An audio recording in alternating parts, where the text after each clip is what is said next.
and welcome to All Year Round, a monthly podcast about British and Irish literature and culture in the 19th century. I'm your host, Dr. Hayley Flynn, and I research dreams and periodicals in the 19th century, alongside my co-host, Emma Probert, who researches literary connections between Austen and Gaskell and the novel of manners.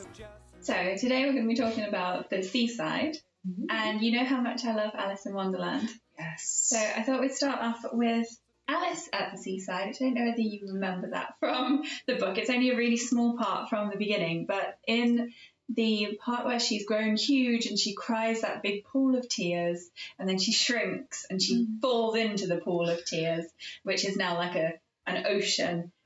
It says her first idea was that she had somehow fallen into the sea. And in that case, I can go back by railway, she said to herself. Alice had been to the seaside once in her life and had come to the general conclusion that wherever you go on the English coast, you find a number of bathing machines in the sea, some children digging in the sand with wooden spades, then a row of lodging houses, and behind them, a railway station. Yeah, so Alice in Wonderland was published in 1865. It was conceived a few years before that.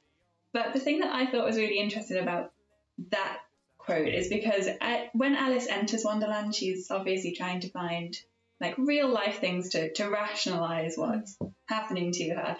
And that's the thing that reminds her of. And I think the humour of that also comes from Carol knowing that people reading it would also find those things familiar. Like, this is the seaside.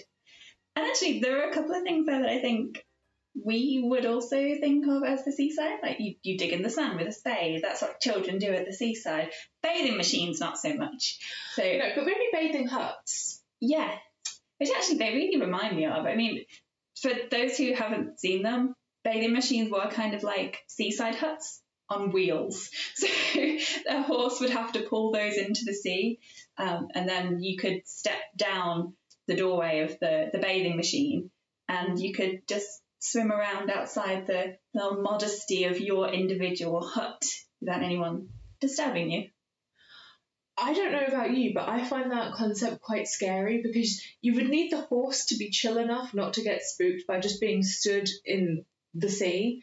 And also there's just like a lot of contraption happening around you. Yeah, there is. There's a lot kind of involved in going bathing at the seaside. But actually we're coming to that a bit later. So the thing that this kind of also made me think when I was thinking about that Alice quote and how everybody kind of recognises this as seaside, because obviously for the 100 years that we look at with the whole of the 19th century, that's a long time in which things are going to change. So I was thinking about how that idea would have changed and how it kind of became that seaside image that we still think of now. So in the kind of, in the 18th century, towards the late 18th century, the seaside was like a medical cure. So your doctor would prescribe you a trip to the seaside for various ailments. Lots of different things could be cured with a trip to the seaside. And it's obviously in the literature of the time and everything like that. But even then, going to the seaside for the purposes of you are sick and you have to go, that's really just something for rich people. Because for a couple of reasons. So actually travelling to the seaside, they would have to go by carriage. And aside from the fact that if you don't have your own carriage, you have to get like a public one, which is really unreliable, then you'd also have to pay for that. So that's an issue. But even if you are wealthy and you can get a carriage, it's really slow. So it's going to take ages to get there from pretty much all the big cities. So if you imagine London, by carriage, it's hours and hours long. And then like changing over horses as well, and then the feed for the horses. It's all just a lot of expense and a lot of fuss. Yeah, and actually there are even some sources that suggest that the kind of innkeepers on the way and the people who did the trips, if you were going on like a general one, they were kind of in league with each other. So the coach drivers would stop at particular places. So you'd kind of have to get your food there and that sort of thing. So yeah, it wasn't an ideal situation. Therefore, obviously, a lot of people didn't go. For not wealthy people as well. There's also the issue of, can you actually get time off work to go? So the Factory Act that was in 1833, that meant that under 18s had some time off. They had 8 half-days a year and Christmas and Good Friday. Okay. And that was it. Okay. So it still has not really helped much. Right? But then moving away from the carriages, they then had the steamers.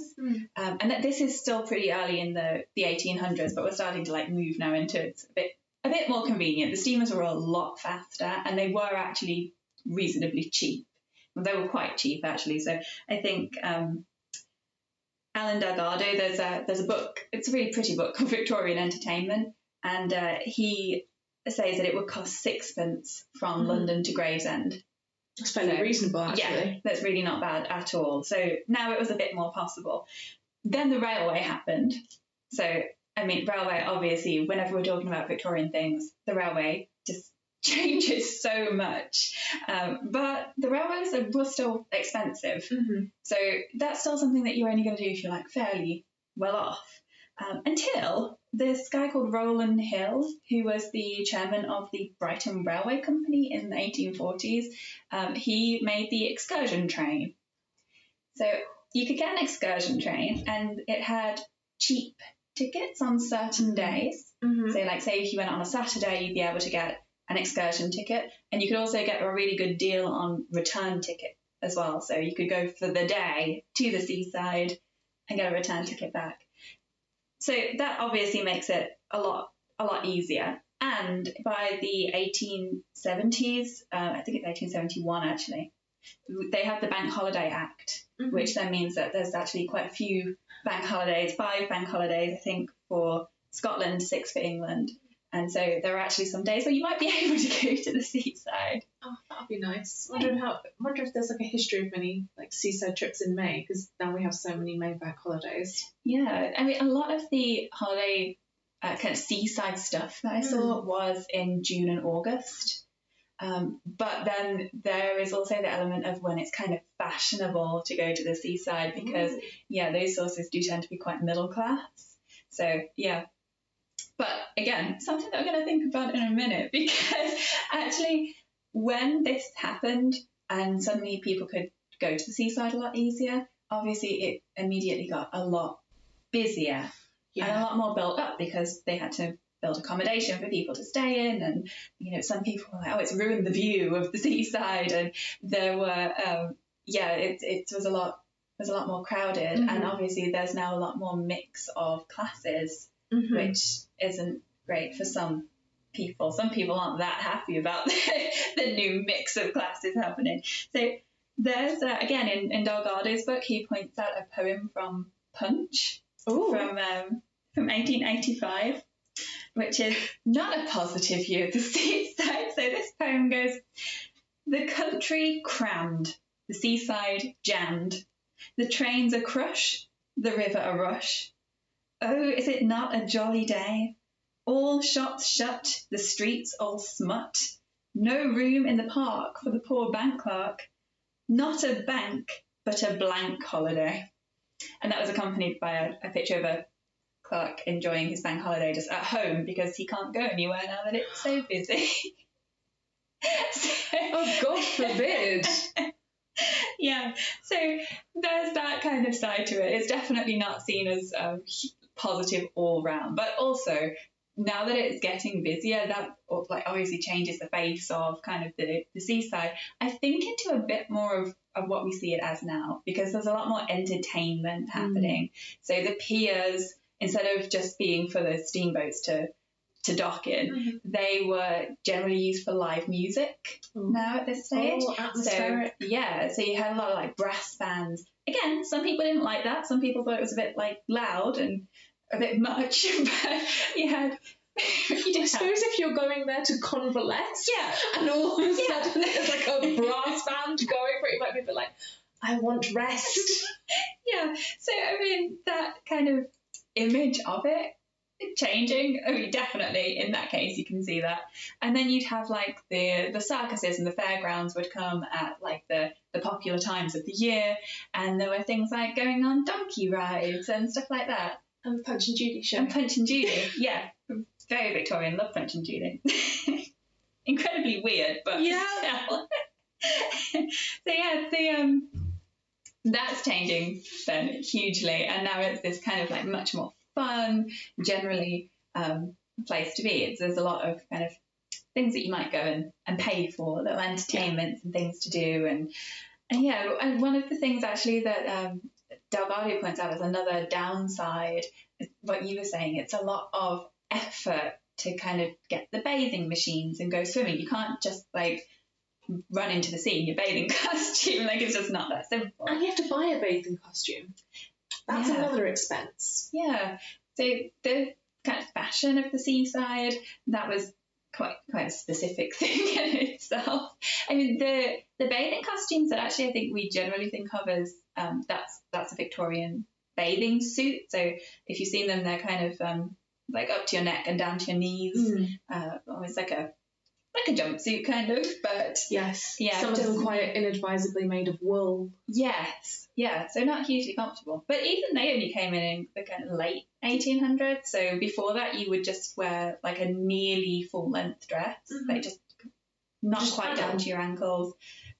No, you would get completely in the sea in the dress.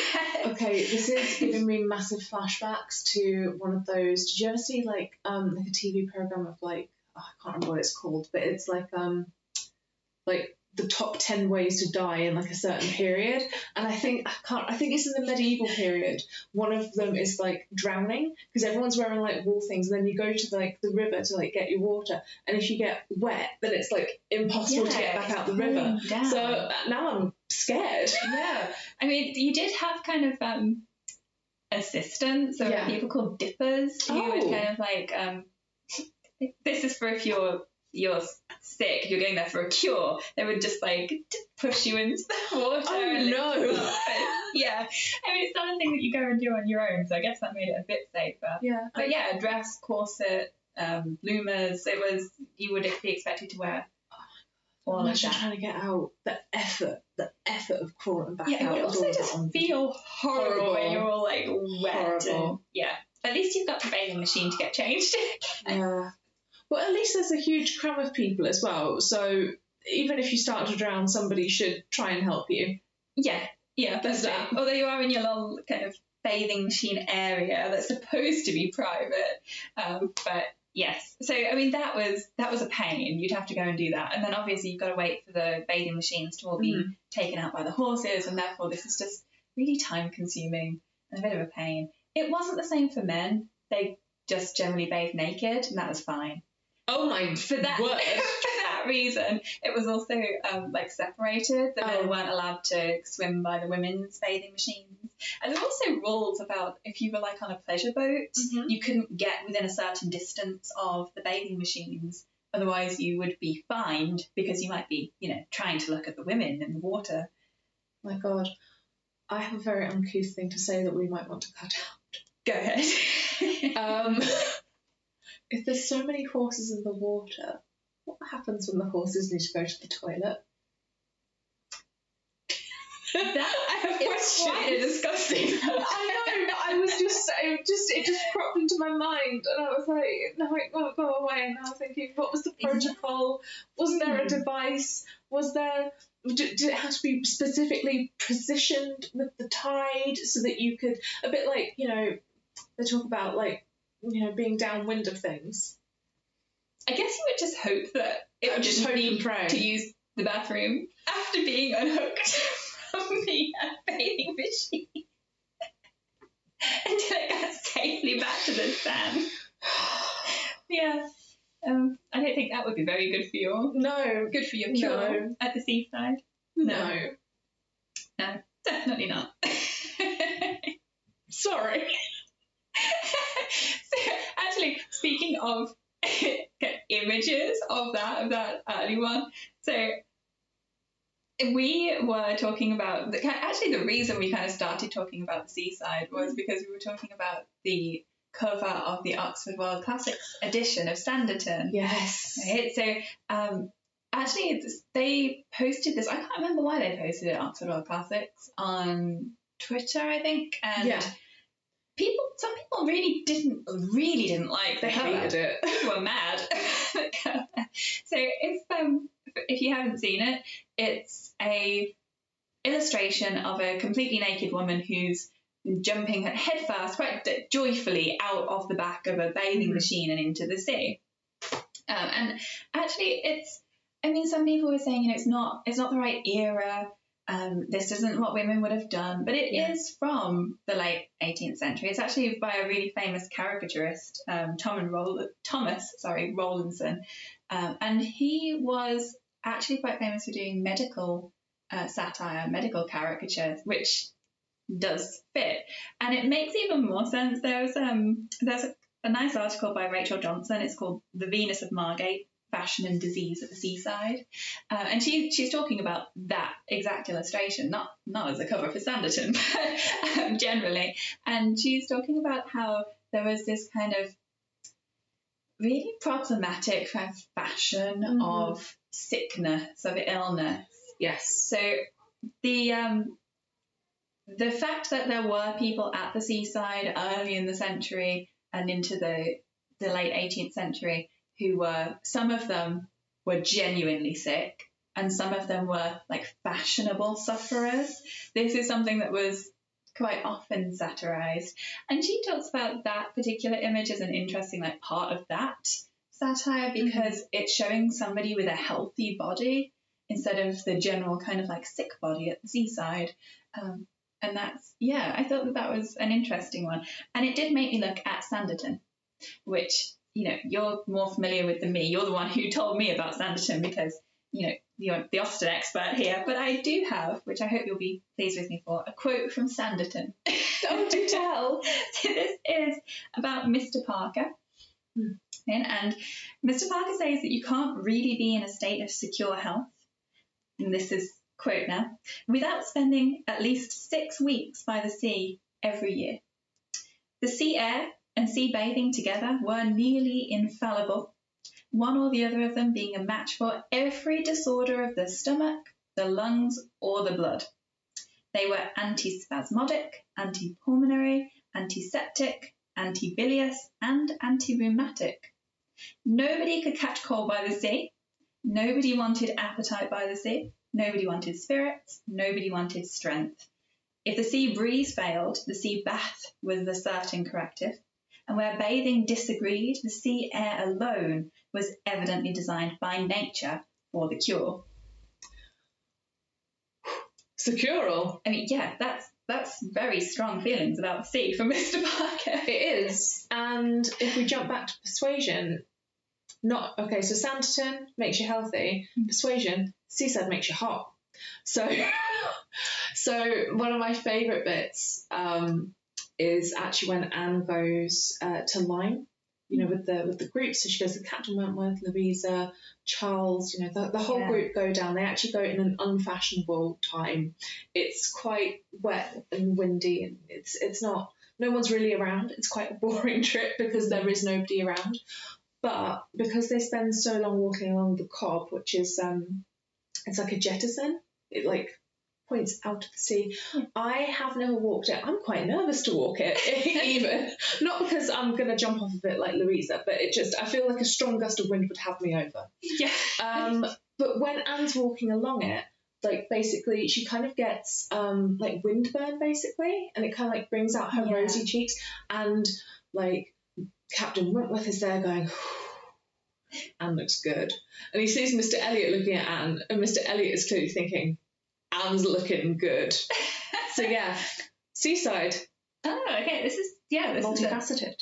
Unexpected, thing of the seaside. Actually, in Rachel Johnson's article, she's talking about how there is also that sexualized aspect to the seaside in Rowlandson's work, because actually if you the cover of Sanditon, of that like, sort of our classics, it's kind of zoomed in on one part of the picture, but if you come out of that, there are people standing on the cliff watching. Oh, I'm scandalised. The bathing woman. Oh, yeah. my. And it's part of a set of pictures. And the other ones are also kind of people like trying to catch a glimpse of the bathing Venus, that's what it's called, in the water. So yeah, there is that element as well in the art, in that kind of satire. Just let her go for a swim. She's just living her life. Let her live her life. Yeah. And I mean, it was genuinely unusual for, like, it wasn't a generally accepted thing to go bathing nude if you were a woman, but this is presumably why Rawlinson decided to do it. I wonder whether anyone was trying to peek at the men, because apparently they were just all out there. Yeah. Hanging out. Yeah, that was fine if you were a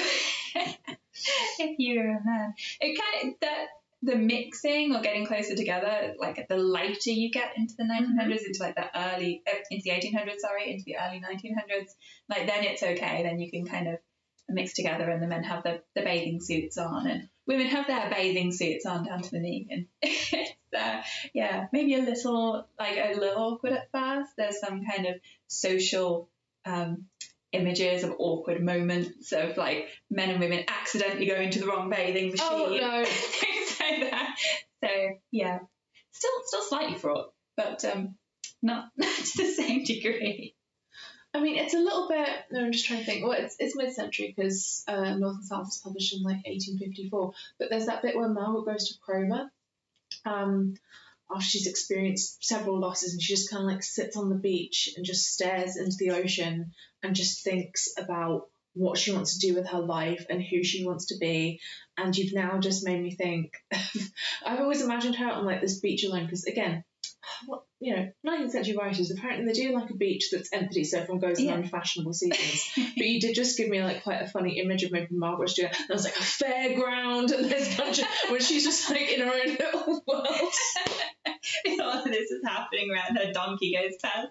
Yeah. So actually, when I was thinking about this, I was thinking about like the books that did come to mind for me about the set the seaside, and it reminded me of Dickens. And I was thinking about in David Copperfield how Betsy Trotwood, she lives by the sea, so she lives in Dover, and Peggotty, well, not originally, but where she moves to, Peggotty and little Emily and Ham, they all live in like pretty much on the sea in what used to be a boat. So it's very, very seasidey, and that also has that very kind of like relaxed element to the sea. When David Copperfield goes to stay with Aunt Betsy, and he's in his bedroom for the first time, and he can hear the sea outside, and it's kind of that moment where it's like, everything's going to be okay. It's nice and relaxing. You do also get tragedy of sea in David Copperfield later, without giving any spoilers away. But yeah, so I think they definitely do have that nice, like, quiet, relaxing element. The sea in kind of Victorian literature, I think, has a lot more complexity than thinking about just the seaside. Yeah. But yeah, that would take us too long to talk about in this episode. It would. But yeah, generally they're kind of being good for you, though. That stays. So from that, like, 1700s, the 18th century, and its doctors are writing articles about how this is, the sea is a cure for this and it's a cure for that, and it's very scientific. Still into, the Victorian period, and, you've seen this definitely, it's still good for you. And even now, people are like, the sea air, it'll be good for you. It's meant to be bracing and full of salt. Yeah, so there's that. And then there's also, which I thought was particularly interesting, the fact that it's good for you in a kind of educational way as well. Ooh, expand. Yeah, a lot of the things that I saw when I was looking at this, I had a look at a couple of periodicals, as I do, just browsing periodicals, and a lot of the things that were in there were about collecting things and studying things at the seaside. So like seashells, fossils, also the kind of the fish, the flora, and things like that. Collecting for aquariums. Very French lieutenant's woman. So like postmodern, looking back at the Victorian, and so much of that is based in fossils and digging things up. Yeah. And so there's an article, My Visit to the Seaside, in the Ladies' Treasury, and obviously I spotted that note immediately. I was like, okay, I've got to read that one. And I thought it would be kind of, like a bit of a travel thing or possibly fiction, something like that. But it's actually, when you start reading it, just completely about seashells. Oh. So there's a lot of detail. There's the common names of the shells, the scientific names of the shells, what the shells might look like at different stages as they change. There's how pearls are formed, and it's just actually lots of scientific detail, kind of portrayed in this like kind of informal, conversational way. But yeah, it was similar to a lot of science articles in general periodicals and in women's periodicals. And there was also one in a ladies' newspaper called The Queen, which was called A Walk on Fossil Ground. And that was similar tone, similar thing, but all about collecting fossils. So actually, I took a quote from that one because I thought it was particularly nice. It was in 1862, this one. And that one says, "Those of our fair ladies who may have visited that queen of watering places, Scarborough, may be said to have been the visitants of a place the most modern and yet the most ancient. The most modern as regards the a la mode of the seaside society, and the most ancient as regards the era of its fossil flora and fauna." Yeah, so that also contains like a lot of advice, kind of what you should do, how you should get the fossils, who you should speak to while you're there about kind of getting advice for your fossil hunting. And then it finishes with a note that Ammonites make really nice brooches, and you can set them in gold or silver or aluminium, is one of the suggestions, depending on your preference. And it'll be a very pretty brooch, which I just thought was quite interesting. Obviously, when we think of fossils, I always think of Mary Anning and that story of her being, quite an incredible pioneer of fossils. There's nothing to suggest that there's that excitement of maybe you'll discover, a completely new extinct creature, but maybe, these are things that are easy to find, like ammonites, things that will be a fun thing for you to do, and then you might have this piece of jewellery afterwards. So I think that was quite a nice combination of, this is a fun thing to do at the seaside, but also science at the seaside. Yeah, I quite like it because, so much of what we think about, particularly in terms of entertainment, seems, I suppose, more geared towards younger people. So like the Punch and Judy shows. I mean, a donkey ride, again, it's potentially for people of all ages, but you might want to do something a little bit different. You might not want to do the same thing every single time that you go to the seaside. And I think the idea of, taking back momentums of the trip is like a really nice idea, because actually I think maybe would be like a nice thing to maybe revitalise in like the modern day, because like we go to the seaside and maybe we pick up a shell because we think, oh, this is pretty. You take it home and maybe you pop it on your mantelpiece. Might be quite nice to know, being like, what animal did this belong to at one point, and maybe making it to something. Yeah. And I think that kind of the extreme popularity of that collecting seems to have like seeped into a lot of things. So it's interesting how it did sort of pass out again of popularity. It did actually. There's a chapter called Science at the Seaside in a book that's called Cultures of the Atlantic Edge, Coastal Works, and they start talking about George Henry Lewes. And I didn't know that he was. Yes, actually, I thought that this might be particularly interesting to you because it also mentions George Eliot. So that's why I took this one. You just reminded me. So they're talking about how in 1858, George Henry Lewes says that the sea anemone was now the ornament of countless drawing rooms, studies, and back parlours, as well as the delight of unnumbered amateurs. And they're talking about how actually Lewes' book, Seaside Studies at Ilfracombe, Tenby, the Scilly Isles and Jersey, which came out in 1858, that's part of that fashion. So you would, that book. And that book was based on a trip that he and George Eliot took. And it did make me wonder how much actually she might have been involved in contributing to that volume. But yeah. That'd be interesting to know. It would. So yeah, I think that kind of rabbit hole that I went down, there was so much. Like in the Queen, there's lots of seaside fashions, what you should be wearing. There's seaside etiquette. Like if you're only going for a short seaside trip, should you call on your acquaintances if they are also there? Would it be rude not to? What happens if you don't call on them and then you bump into them? And there's all of that kind of stuff in there as well. I suppose some of them, if you bump into them, you go, oh, I was just coming over. Unless you're already on the train back home, then it's a little bit like, oh, whoops. Or one of the other scenarios was, what if you don't call on them and then somebody else who's there tells them that you're there, but you haven't called on them? Oh, no. I wonder if you could plead that you had small children. It's just like, have a brood, please. I don't have all the time in the world. We only had a day. There's an excursion ticket as well. You've got to get everyone packed up onto the train. You've got to get there, get everything sorted out, and then you've got to get the train home. So you're only there for a few hours. Yeah, and actually in this advice kind of column, this was in the Queen, the author was saying that, if you're only there for a short amount of time, you don't want to spend a sunny afternoon having to entertain somebody who potentially you're not actually that close to. Yeah. Particularly if it's only like 15 minutes, because if we're taking that as sort of the ballpark figure, I realise that, it's maybe not, but it comes up in a lot of literature, a lot of gospel as well, of having that quarter of an hour. But then you have to go to the place, wherever they are in that particular watering hole, do the 15 minutes. And it's just like, well, what was the point? Yeah, like, get into your bathing machine. Yeah. And like, if you want to talk to me, we're doing it in the bathing machine. Just like, I'm happy to have a visit, but I will be in the water. Yeah, that would be much more practical. They should have suggested meetings in the bathing machine. I think so. Yeah.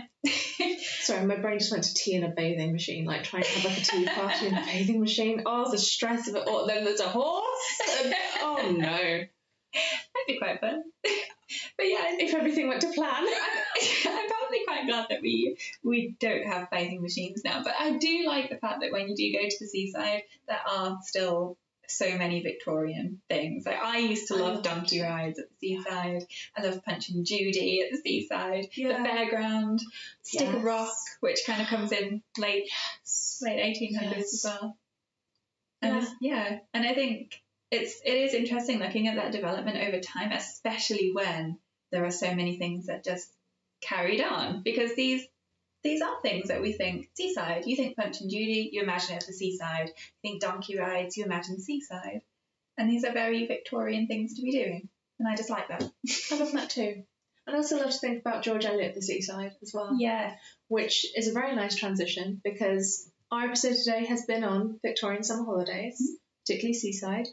So, nice transition into our next episode, because Hayley and I are going on our summer holidays. And so our next episode will be about George Eliot. Yeah. Yes. And we will be doing some interesting trips coming up soon. Yes. Which we won't spoil yet. Yes. All top secret. Yeah. So I hope you enjoyed the seaside. Feeling very summery. It is really warm today. So hopefully by the time this comes out, it will still be nice weather. Maybe not quite as hot. Yes, it's currently the heat wave in June. Which is a perfect time for the seaside. It is. Don't get too hot. Yes. But I think for now, we'll pop off, maybe grab an ice cream. Yes. Excellent idea. Thank you so much. Love to provide an ice cream. Anyway, thanks so much for joining us. Bye. Bye.